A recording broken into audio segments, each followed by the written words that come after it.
on-location coverage, and where are we? For the 5th stop of the 2024 Bassmaster Elite Series, Lake Murray in beautiful Columbia, South Carolina. And the theme of the day is we're just happy to get this tournament started. Starting 1 day late, postponed due to some rough weather in the area yesterday, hail in the area, tornadoes, but thankfully, safety always first. Our anglers stayed on shore yesterday, but 102 of them out there competing today, day number 1 of the Minn Kota Bassmaster Elite at Lake Murray. Gonna fish Friday, Saturday, Sunday, and championship Monday. And where are we? We are in the home state of my partner, beautiful South Carolina. What a incredible venue, and always great to visit.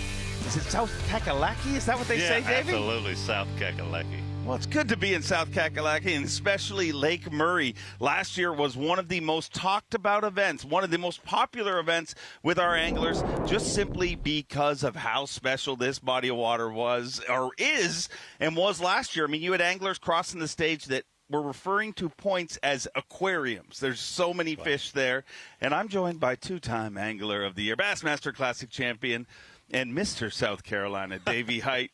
And how's this lake going to fit? They're all saying different this time around. Yeah, it is different. We're here a little later than we were last year, and really just each week as you progress towards the summer makes a big, big difference here. A lot of the preseason, I guess, pre-spawn all the way up until when the shad spawn and the herring spawn start, that is the main focus of 99% of the bass fishermen here on beautiful Lake Murray. But that is kind of tailing away a little bit. A few fish on the bed. Drew Benton won here last year, I think 88 pounds. It was a great showing by him. 10th place all the way up to get the win on the final day, 26, 27 pounds, something like that, a good stringer. Most of those fish caught off the bed. Still a few fish on the bed here this week, but not as many as last year because we are here a little later. Talking to our anglers, the biggest concern that I heard yesterday wasn't that the day would be canceled. They were concerned it would be delayed and they would miss that morning bite. But let's dig in on everything that's been happening all day long. Day number 1, Minn Kota Bassmaster Elite at Lake Murray. And here is your midday report. And why not start with a South Carolina angler, 2-time Elite Series champion, the Tower of Power, Jason Williamson. Yeah, Jason Williamson, you see him there setting the hook. A lot of knowledge about shad spawn, herring spawn in particular. Jason Williamson fishing a lot over nearby Clark Hill, Strom Thermal Reservoir. A lot of success there. One of the big reasons we have a camera on him. Expected him to do well today. A little slower start for him, and like you mentioned, if you don't get a quick start here while the shad spawn and herring spawn's going on, it can be a slower day. Jason Williamson, one of those anglers that'll use a mop jig, some other baits that you don't see as many anglers using, because most anglers are going to use something that looks more, like the herring or the threadfin shad. Jason Williamson mixing it up, a lot, and I'm sure you heard a lot of the anglers talk about this morning, your boat draw, when you went out, real important to a lot of people. Jason Williamson probably didn't get in the right rotation that he wanted to this morning because of a boat draw. Well, it's a good day to be our defending champion, Drew Benton, not just because you're back here trying to defend your title. It's his birthday today. Happy birthday, Drew Benton. Your birthday present is you got a camera in the boat. Chance to show out where you showed out last year here at Lake Murray. Did not lead until the final day. Came from 10th place to win the event, but he was always in contention, mixing it up a little bit. The final day last year, shad spawn and some sight fishing. You can see here today, this footage, he is primarily sight fishing, throwing a wacky rig around some boat docks, really while he's just looking for these fish on the bed. Last year, to be honest with you, it surprised me that he was able to catch enough fish still on the bed day 4 championship Sunday last year to make it happen, but I will definitely be surprised if somebody will still be catching fish in the top 10 on our championship Monday this year. And he needed a little help for that. If you remember, he got on that crank and bite. Brock Mosley helped him out, but a guy who doesn't need any help. 2 wins in his rookie season, the COBB. Brandon Cobb. Brandon was Cobb. so smooth up until that point, Davey. That's all good. It's all good. Brandon Cobb is an angler that I know had a late number this morning. Probably didn't get to start exactly where he wanted. He chose to go up the lake, very, very few anglers, and when I say up the lake, that's just from here, not necessarily very far up, not in the Saluda rivers, the big and the little Saluda River that feed Lake Murray. But Brandon Cobb, a lot of experience here.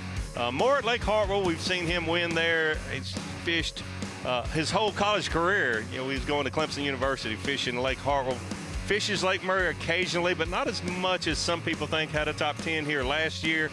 Probably would expect to see him in the top 10 here on Championship Monday. A little slow start for him, but this is definitely a place where you cannot weigh in 10 pounds. 13, 14 pounds on your slow day, that'll be okay. Fueled by Red Bull. Number one. A Bassmaster Open winner, Kenta Kimura, routinely tells me it's between 5 and 9 Red Bulls throughout a day of competition. I'm not sure.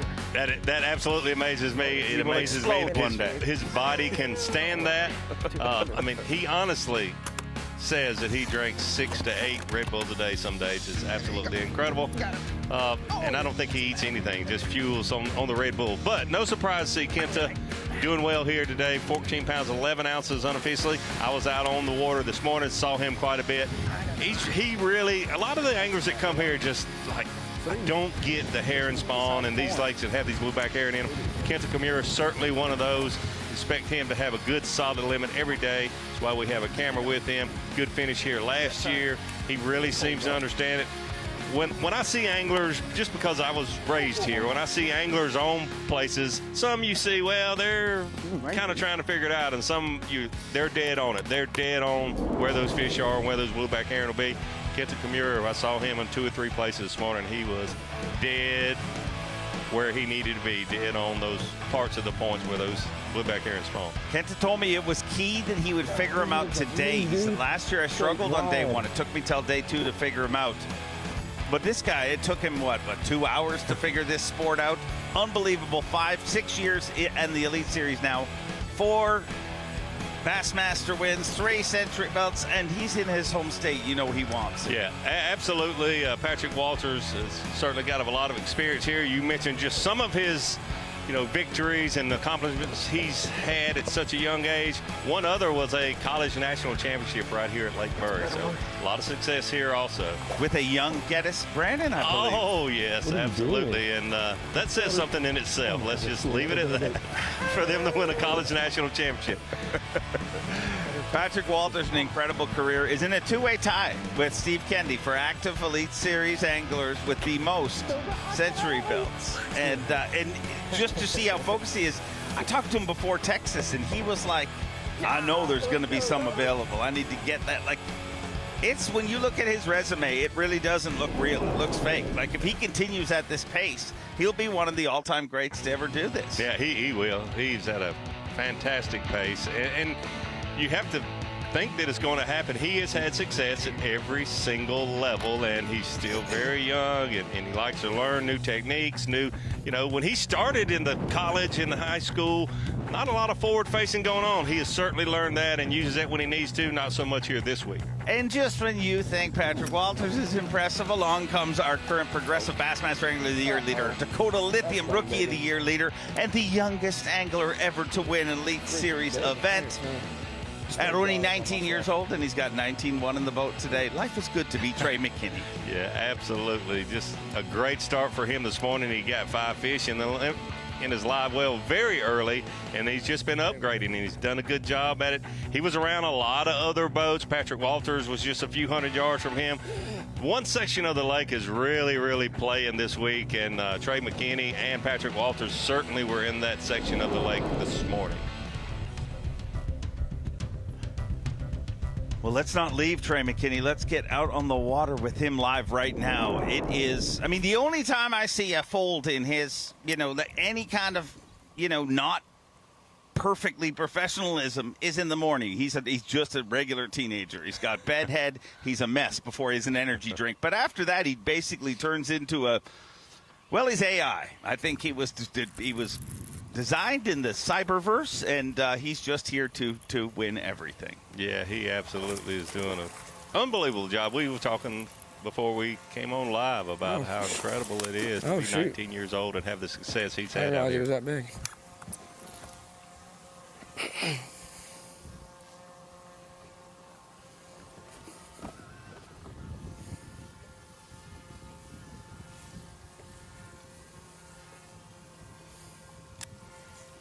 That's the story of the Elite Series. Like, it just keeps happening. You know, just at the beginning, first event of the year, we're talking about Kyoya and how that might be one of the hottest starts. I mean, 11 Elite Series, 10 Elite Series events, and 2 victories. Let's let him grab his fish. Good one there. So that'll help. So it's a real quick, and I know where you're going there, but just real quick, I heard, and you did too, the majority of anglers, probably everyone that I talked to, very much at all, got to catch them by 9:30. The bite is over at 9:30. That's not the case for all of the fish. People like Trey figure something out, catch them at 10 after 12. A fish is going to cull, and he had a solid limit real early. But to be able to upgrade throughout the day is absolutely the key here. You can't just catch them for 2 hours here for 4 days. The lake's too good.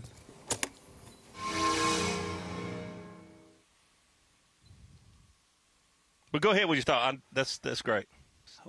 Watching a replay of this fish right here, Yep. and that's right when Trey said, "Oh, I didn't realize it was that big." I mean, I have 19. It's like this. It's like it's easier for him. But what I was saying is that's what the Elite Series is. Just when you think, I mean, the whole time I've worked here, just when you think, okay, Jay Cicada a few years ago, how can anyone start hotter than that? Along comes Kyoya.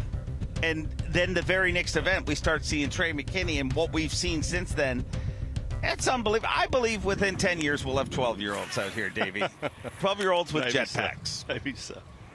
You think we'll ever get to the point like Japan, you have to be, what is it, 19 before you can fish tournaments there? 18, 19? Yeah. Probably not. Well, probably they'd like it to be 25 by the looks of things. Speaking of jetpacks, a man fueled by Red Bull, Kenta Kimura.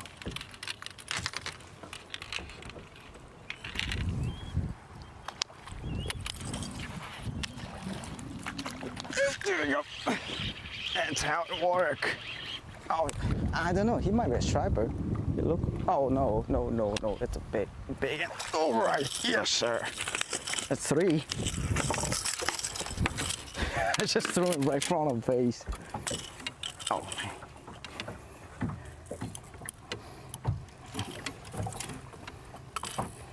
Smallest fish, 2 pounds, 7 ounces. That fish will definitely help you. Indeed. Yeah, try not to hurt the eye. Come on. Try not to hurt the eyeball.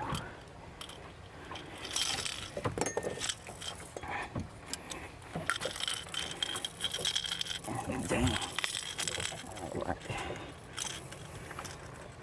Come on. The week of the cicada. Many people have talked about it. Yesterday in our little live segment, we had, we shared the sound, the love sound of a cicada. That's the noise that they make. And I've had a run-in or two with the cicada. But Brandon Polnick yesterday on Facebook Live said straight up that for $1,000 he would eat a cereal bowl. Oh, there's a cicada. That's him. Crispy little critter. Pretty little red eyes. Polnick said he would eat a cereal bowl full of cicadas. So I believe by the end of this tournament, we're going to have some fun. Absolutely. Absolutely.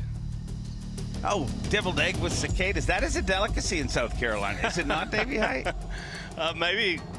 Nah, probably not even as much as Big Feet. Oh, well, a little Duke's mayonnaise on that, and nothing says South Carolina than a absolutely deviled cicada egg. I guess you say that. Is it deviled cicada egg or deviled egg cicada? I don't know. So it's the surf and turf of South Carolina. Yeah, absolutely. So really interesting watching Kenta there. It's a little afternoon. The sun. Well, there's some light clouds, but the sun is out. Yeah. And catching fish on top water. That's part of what some of these anglers say. I just don't get doing something a little different than these we have herring been. lakes. Because typically that's not what you're going to see guys catching 4-pounders on. We're down lake right now. Down lake has not been popping off this week. So what are we doing? We're trying it again. It's just you can't cancel out down here, because if you catch them down here, you get right so much quicker. So honestly, just trying it out, seeing if we can catch one big one. kind of strategizing for tomorrow a little bit of areas I'm gonna focus. I'm even gonna waste my time coming down here. We have a long day tomorrow, so that's good. But we're just trying to catch one at a time.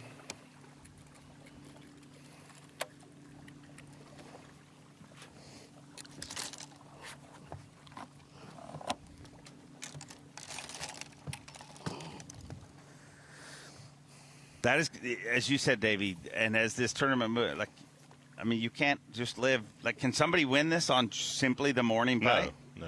It's not going to happen that way. It's not going to happen that way. I'm not saying they're easy to catch when the sun gets up with a lot of pressure that they've had, but there's just so many 3 to 5 pound fish here. And, you know, just like Patrick just mentioned, one day you get an early draw, you get to start on a place, it's got good quality fish on it. The next day you're, 80th to 102nd, and you just, it's like musical points, and the music stops and you don't have a point. Just sort of the way it is. But on those days, you still have to catch about a 3 pound average to stay in contention. Well, lots of fishing to come, and we'll watch this story unfold. It is just day number 1, 102 anglers in the field, the first 2 days of competition. Their quest is to get inside the top 50 and fish semifinal Sunday. And then after that, if Jay Willie keeps catching me, he'll find himself competing on Championship Monday here at a beautiful South Carolina. South Kakalaki. South Kakalaki. I'm with it. What does that mean? I really don't know, to be honest with you. Just everybody knows it's kind of like a fun South Carolina. Yes. South Kakalaki atop the leaderboard. J.T. Tompkins, Minn Kota Bassmaster Elite at Murray. Discover the Dakota Lithium DL Plus 135 amp hour battery. With dual purpose 135 amp hour deep cycle capacity and an impressive 1000 cold cranking amps,